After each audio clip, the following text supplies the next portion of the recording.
I want to start off by giving all praises to Yahweh, Ba'Hashem, Yahweh Shai, Ba'Hashem, Rokak Radash. Double honors to my teachers, the apostles of Great Millstone. And peace and mercy to the elect, and Shalom to the 130 Yasharallah, who are the Negroes, Latinos, and Native Americans, who in time before were known as the Israelites of the Holy Bible. Now in today's lesson, I want to go ahead and get into the parable of the honor at a banquet. This parable basically was a lesson that the Messiah, who the world ignorantly calls Jesus Christ, whose real name in the Hebrew is Yahweh Shai. This is a parable and a lesson that he gave to his disciples when he had seen that they basically sat down at the best places in the house for a feast they were about to have. Now, let me go ahead and read it. This is Luke 14:7. And he put forth a parable to those which were bidden, when he marked how they chose out the chief rooms, saying unto them, When thou art bidden of any man to a wedding, sit not down in the highest room, lest a more honorable man than thou be bidden of him. And he that bade thee, and him come and say to thee, Give this man place, thou begin with shame to take the lowest room. But when thou art bidden, go and sit down in the lowest room, that when he that bade thee cometh, he may say unto thee, Friend, go up higher. Then shalt thou have worship in the presence of them that sit at meat with thee. For whosoever exalteth himself shall be abased, and he that humbleth himself shall be exalted. And this right here basically just sets the tone for what the Bible has basically said throughout the whole narrative of the Bible, which is basically this truth and honor is always given to those who are humble at heart. And we'll go over through some proverbs that show that this is the same sentiment that was given in the Old Testament. This is Proverbs 3:34. Surely he scorneth the scorners, but he giveth grace unto the lowly. And you'll see it here too in Proverbs 11:2. When pride cometh, then cometh shame, but with a lowly is wisdom. And then I just want to round it off with this one here. This is Proverbs 27:2. Let another man praise thee, and not thine own mouth, a stranger, and not thine own lips. And there's instructions for how you should be holding yourself in this truth, and also just in general how you should walk in this life, not holding yourself up, not being prideful. And what I'm going to do is I'm going to show some perfect examples of this. Now, these are just, examples in the boxing world, but I think these kind of just show a great example of what it is to be a show-off and to be prideful, and then, get an instant retribution for that pride. Now, in these videos, this is probably one of the famous ones. You have this Jake here, basically showing off, not giving his due diligence to the task at hand, thinking underestimating his opponent, Esau right here. And what happens? He thinks he has the match in the pocket, but little does he know, all this showboating and the showing off, it's going to come back to bite him in the ass, right? And this is, there you go. See, because not only does, one, it's just folly, but second, it lets your guard down, and this is the same thing for us Israelites, right? Spiritually, this is what we've done, right? We've forgotten our power. We've underestimated our enemies, one, by just forgetting where we are in this world, and also by having that prideful spirit on us, which this world shows us that's the way that we're supposed to be. Now,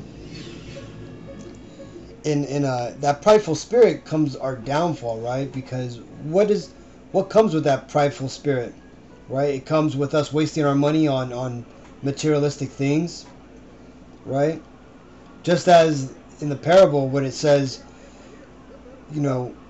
if you were to sit down at a table higher than your rank, then you'll be asked, you may be asked to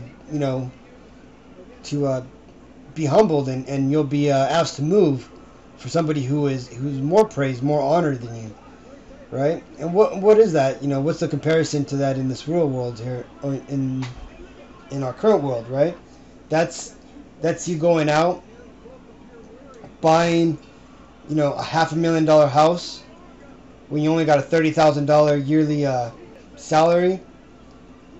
You wanna go and be in these nicer neighborhoods, but then what's gonna happen is when the bank pulls your card, you're gonna get destroyed.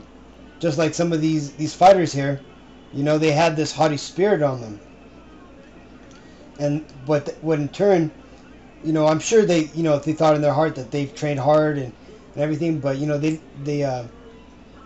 they exalted themselves. And as it tells you in those parables and the proverbs that I read, that the fall cometh before or the pride cometh before the fall. Get on it again is the spiritual pride that's making us fall right now, right? Everybody out there who thinks that they're wise in this truth of the Bible, you see them there in the churches, going to church, praising who they think is the Messiah, not really understanding all while not really understanding the relationship between the Father, the Son, and what the Holy Spirit is, right? Thinking that they're all one, and that going off of that Christianity and Catholic pagan doctrine, right? And when you try to tell them anything, their spirit is that pride demon on them is too high, and what happens is they basically reject what is told to them, right? Their heart has deceived them, because again, they won't turn and look at what's being told. So other spiritual showboating would be telling others, of something that you yourself is doing, or you may not even be noticing that you're doing it, right? You may tell a brother something that you're doing or that he's doing, right? You try to call him out on it, but who knows? You yourself may be doing the same thing, right? And there you look like a hypocrite, and you yourself will be called out for it. I've seen this happen many times, right? A lot of times when you see these fallouts, or these brothers or people in camps who no longer are there now, a lot of times it's because they themselves had made accusations, or they judged unwisely when not looking at themselves, right? That's why there's scriptures in the Bible. I'm going to paraphrase that says, who art thou to judge another man's servant? Because what this Bible teaches, it teaches you to be humble.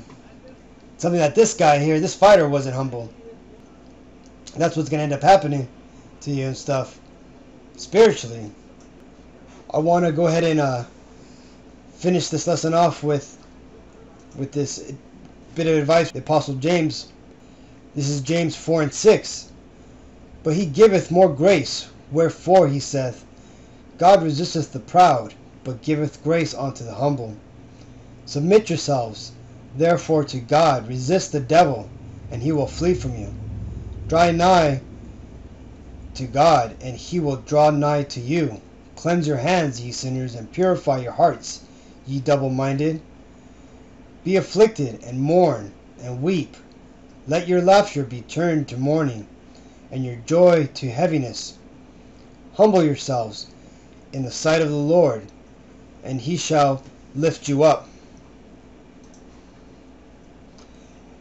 And also just consider that the Bible is giving clear instructions to be humble, right? And to be meek, and to take that that stance, because ultimately this is it's a tip for salvation, as it tells you in Psalms 149:4. For Yahweh Ba'Shem Yahushai taketh pleasure in his people, who are the Israelites, or the Negroes, Latinos, and Native Americans. He will beautify the meek with salvation. So again, if you want to make it to the other side on the first round, you need to go at this with a humble heart, you know. So hopefully this video was edifying, Akim. Shalom. When the fire comes down from heaven, this old world will melt away. Millions then will cry for mercy, but it will be too late to pray.